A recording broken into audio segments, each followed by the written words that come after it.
When you're wearing all the hats in your business, it can be a little challenging to come up with new business perspectives that actually have an impact on your growth. In fact, you may feel like you've tried every trick in the book and you're still just not seeing the growth that you want in your business. Now, if you're like most people, you probably are over relying on the same sources of input, if you will, or perspectives to help you get new business growth. And a lot of times what I see for business owners is in this case, sometimes that old reliable source of information is not necessarily giving you the most up-to-date information or the most innovative information or even the most applicable information so that you can make strong strategic business decisions that actually move the needle when it comes to your business. But don't worry, that's actually what we're talking about today is how can you get new and powerful business perspectives that actually impact your ability to grow your business.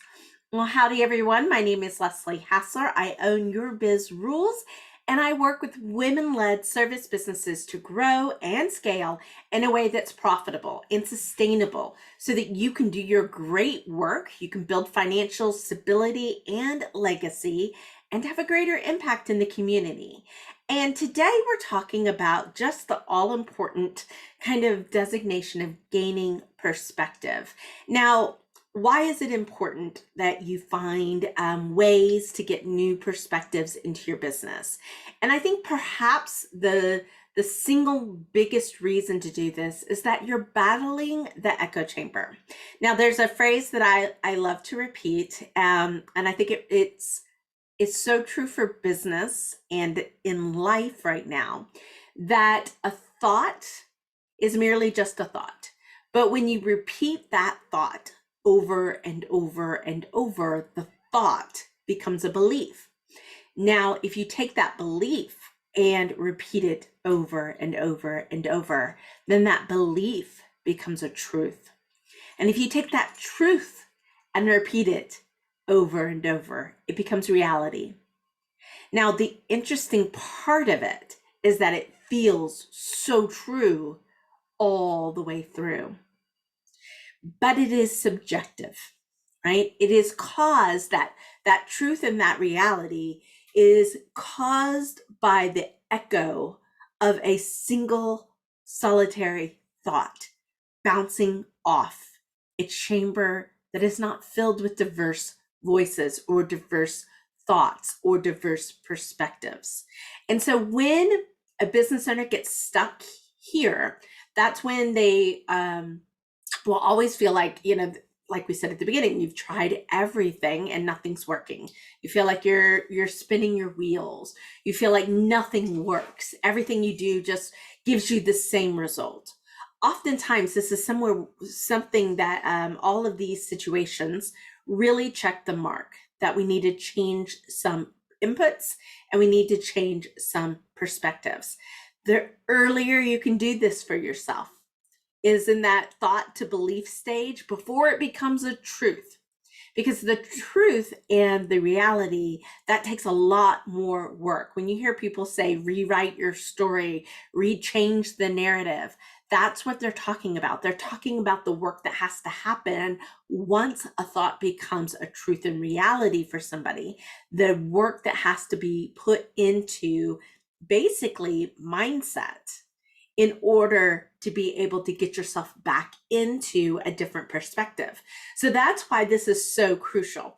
Now, when you use this strategy of getting multiple perspectives, it can help you get a more objective, more strategic decision.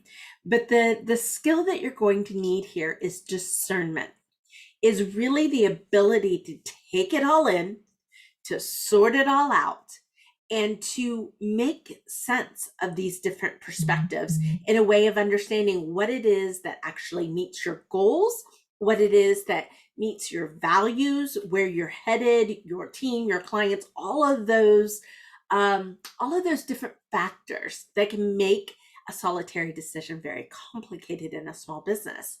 But it can be done, and it can be done very effectively. And the upside of doing it well is tremendous. It is ease, it is exponential growth, it is community and collaboration. It's what I feel in my own business makes it a joy to be doing what I do on a day-to-day basis. So how are we going to find these new perspectives? We just said, there's something we have to mitigate here. We have to mitigate the input, if you will, because everyone has opinions. But are their opinions useful or relevant or really just specific to what you're trying to do? Now, what I'll say here is seek out perspectives that have a frame of reference. They don't have to be experts all the time, and we're going to go through several classes. I've got, I think, five different kinds of people you can be talking to here. The first one are your employees. Now, I like this because if you think about it, you're the closest to the problem. Your employees are one step away. So they're going to see things just a little bit differently. They're oftentimes they see those super simple things that are like no-brainers, or they're the ones that have worked a process to make their own workflow more productive, more profitable. Like when you go to those people, see, we're getting a frame of reference here, right? If you were to look at your entire staff and you said, who is the most productive? Who is the most profitable? Who is it that always seems to have excellent customer service reviews? And you went and talked to that person and you found out their perspective in the business. If you looked at and asked them what they felt were obstacles, what was hard, what were barriers, what is it that they've put to place in their own workflow, their personal workflow, that has made it better. Perhaps they're the ones that have the conversations with the clients and they're always saying, but our clients are always asking us for X, Y, and Z, right? This is valuable input that you can take into your business and really start to go, okay, now I'm not saying do everything your clients are asking you to do. If it's not in alignment, going back to, we'll talk about process in just a minute, but if it's not in alignment, it may not be the best thing. But if you are aware of it, there's the kicker. If you're aware of it, you can find opportunities in places that you didn't know. So the first group is your employees. Second group out is your clients. Having conversations with your clients about what's going well, what isn't going well. One of my favorite questions to ask with our clients is to state, well, if we were the number one company, firm, doing what we were doing, what would we need to do differently from what we're doing today? What would need to change? Like, that's a great question to ask because your clients have a different point of view in the relationship, in what your competition is doing, in what's important, right? So that next ring out from employees, if you've got you in the middle, then you've got your employees, and then you've got your clients a little further out. Now we're going to look at our vendors. Now, this is really interesting because they represent a whole different side of things. But what's really cool is they're exposed to more people who do what you do. So they're a great source of best practices. They're a great source of, okay, how can we utilize your product better to serve our clients? How can we utilize your service better to improve our profitability, our productivity, whatever element of your business growth that you need to work on? And then I'll say, your competition has value too. Now, I don't want you to look just like your competition, and I don't want you to do exactly what your competition is doing, but you have to be aware. Again, awareness is huge of what is going on in the marketplace so that you can see shortcomings, risks, but also opportunities and avenues that maybe other people aren't seeing because they're just not taking the time to gain the business perspective so that they can impact their business growth. So those are the people. And I will say lastly, one of the ones I would say is outside experts. Now, be clear what it is that you're looking for and what it is that you need. That clarity is will help you hone in on the right person or firm to be able to help you. But oftentimes, this outside set of eyes who have a frame of reference for business, for your growth journey, for scalability, for your industry, any of those areas, they can shine lights on your business that you are too close to see. Now, I want to give you an example here. So one of the things that we do for clients all the time is a business audit. So as part of that audit, what myself and my team will do is we review 3 years of business performance. If you've kept your timesheets, if you've kept detailed information or not so detailed information, really, we sift through it. And we essentially tell you what it is that your business has been trying to tell you, but hasn't been able to get through. And as part of that, we look for red flags, we look for opportunities. And with that, aligning those opportunities to where you've said you want to head the business as the owner, showing you what your potential growth opportunities will be. Now, I will say, hands down, there's not been a situation that we haven't unearthed either the source of a problem or the source of an opportunity through that kind of business audit. And the clients that take it and run with it, hands down, they have a totally different business afterwards. So there is value in having an outside set of eyes that someone like an outside expert can bring to the table. So what are we going to do? So we've got, how to find our new new perspectives, and those through the people that are in and around our business. But what are we going to do when these new perspectives maybe find you? Now, here's the thing, and I want to bring out. So there's a book, What Got You Here Won't Get You There. I'm actually looking at the book on my bookshelf. And one of the, it's by Marshall Goldsmith. I can even show it to you. Marshall Goldsmith. One of the things that they talk about here is they studied successful people who've had a level of success. And they said, okay, why is it that successful people struggle with being successful again?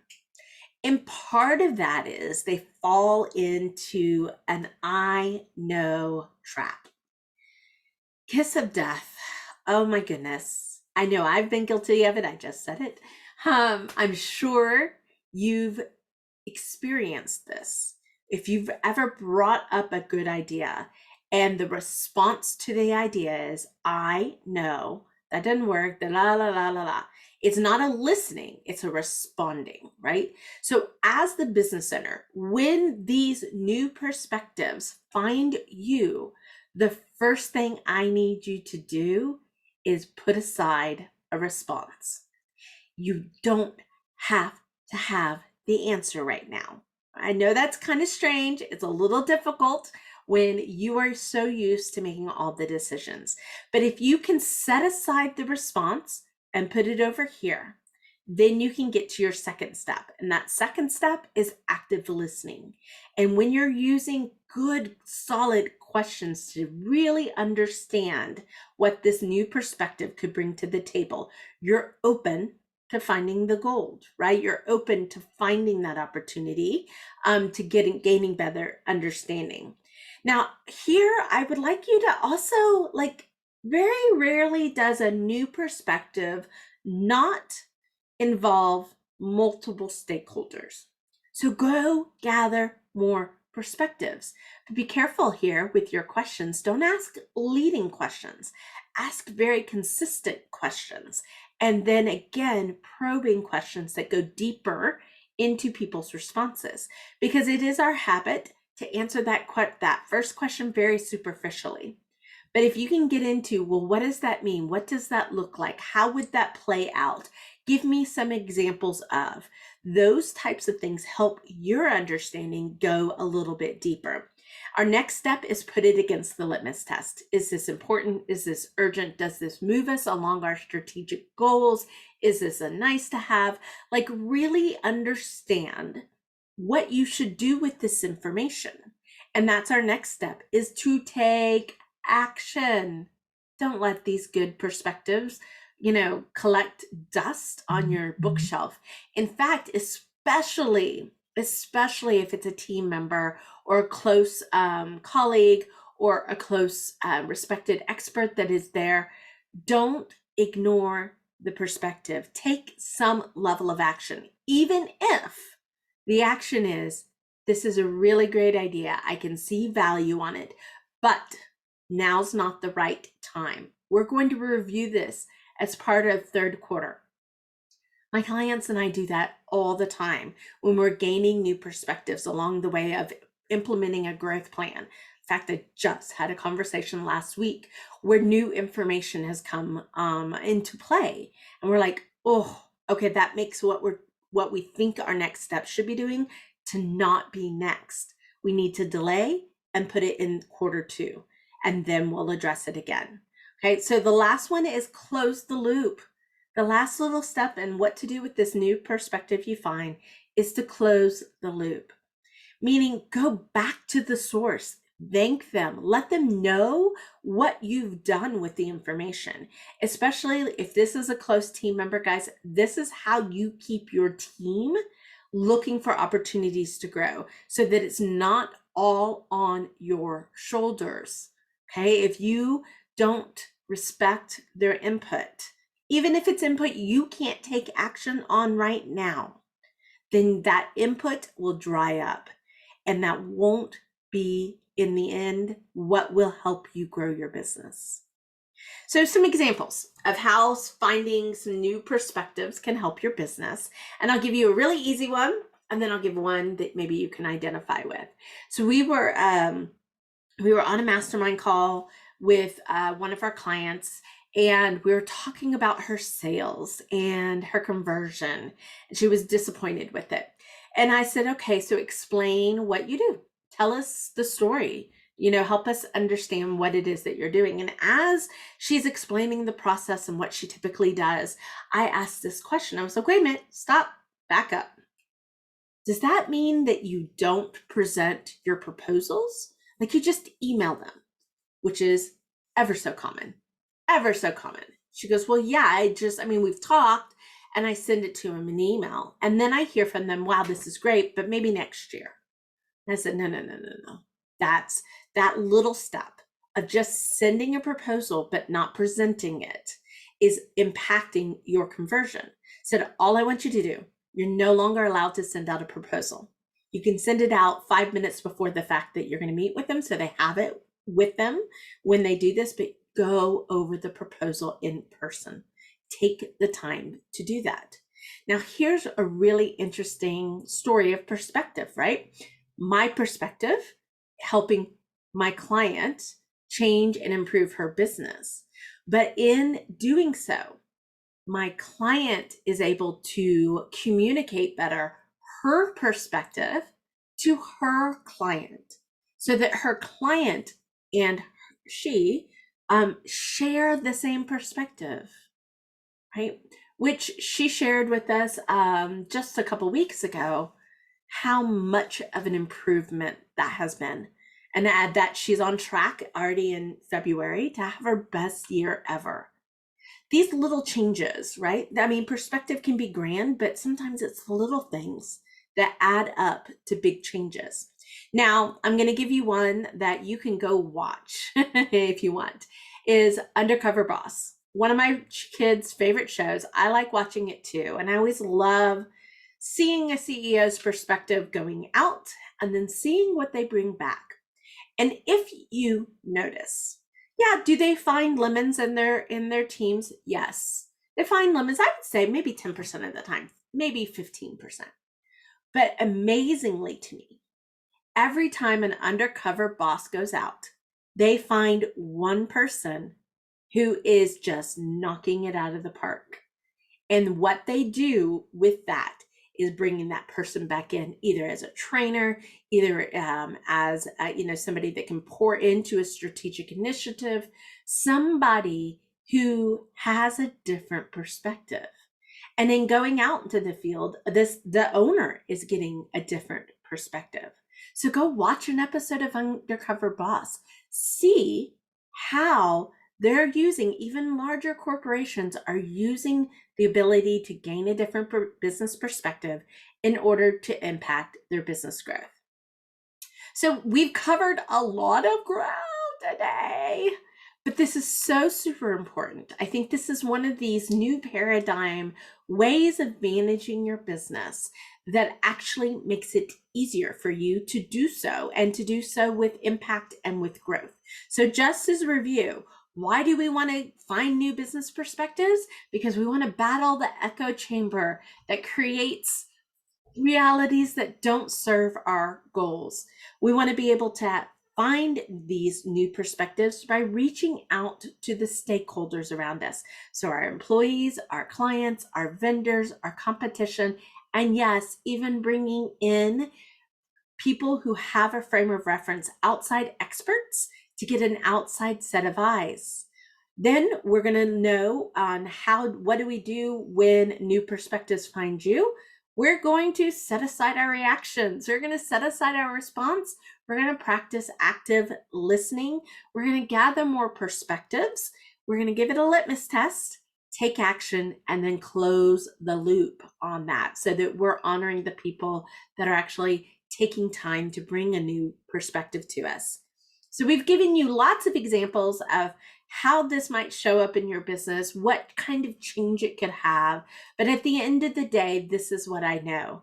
This stuff works. I wouldn't be sharing it with you if I didn't know that and see it on a day-to-day basis with our clients and the people in our community. So that's it for today, guys. I hope you're doing well. I hope that your week is prosperous and that you're able to use your business to help you build a brighter future in the world. That's it for today. My name is Leslie Hassler with Your Biz Rules Business Coaching.